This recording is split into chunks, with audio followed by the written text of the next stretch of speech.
आपके इन सुंदर नयनों में आश्चर्य और विस्मय की छायाएं क्यों तैर रही हैं? किस सोच ने आपके मन को घेर रखा है? कुछ नहीं विश्वेश्वर,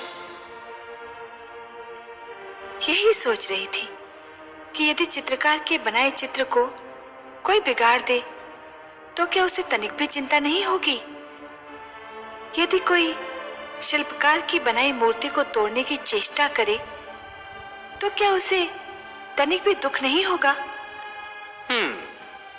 यदि कोई चित्रकार अपना चित्र किसी को उपहार में दे दे तो उस चित्र को संभालना उपहार पाने वाले का कर्तव्य है। कोई शिल्पकार अपनी मूर्ति किसी को भेंट दे दे तो उस मूर्ति की देखभाल करना भेंट पाने वाले का कर्तव्य है। वैसे हम समझ गए कि आप पूछना क्या चाहती हैं। आप तो अंतर्यामी हैं। लगता है आप हमारी धरती पर घटने वाली घटनाओं से पीड़ित हो उठी हैं। हाँ पद्मनाभ, मैं बहुत दुखी हूँ। क्यों हो रहा है ये सब? क्यों मचा है ये हाहाकार? प्रेम बनाया था तो घृणा क्यों बनाई?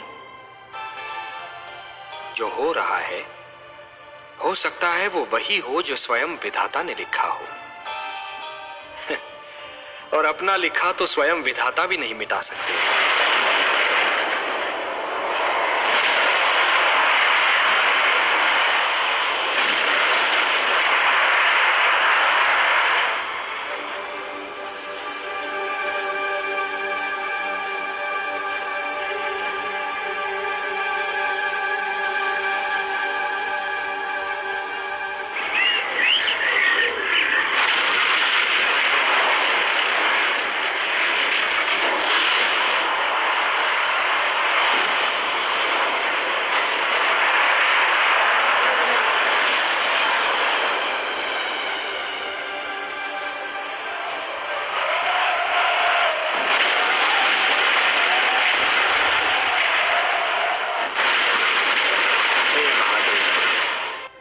हो सकता है कि यह मानव की परीक्षा हो, उसके कर्मों की परीक्षा हो। पर ऐसा संसार और ऐसा मानव आपने बनाया ही क्यों नारायण, जो आपकी बनाई धरती पर अंधेरा फैला रहा है? तो आप क्या चाहती थी कि हम केवल दिन बनाते और रात्रि न बनाते? फिर मानव को अंधेरे उजाले का अंतर कैसे जान पड़ता?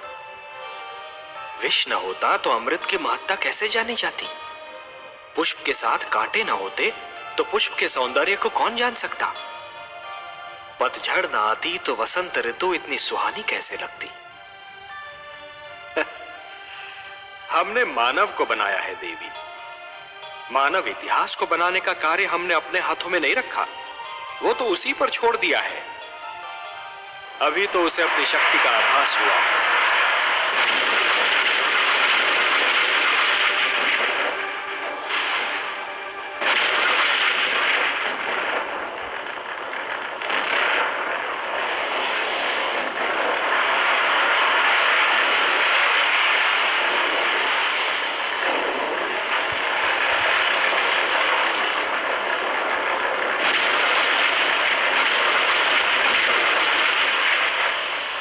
इसी से उसे न्याय अन्याय, सत्य असत्य, धर्म अधर्म और पाप और पुण्य की जानकारी भी होगी।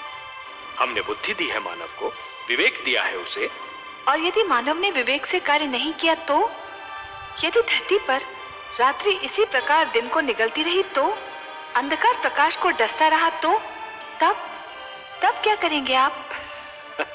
चिंता मत कीजिए देवी। यदि असत्य और अधर्म अपनी सीमा को पार कर गए, यदि धर्म की हानि होने लगी, तो हम स्वयं धरती पर जाएंगे। हम वचनबद्ध हैं। परित्राणाय साधूनाम विनाशाय च दुष्कृताम धर्म संस्थापनार्थाय संभवामि युगे युगे। अपनी लीला तो आप ही स्वयं जानते हैं पद्मनाभ।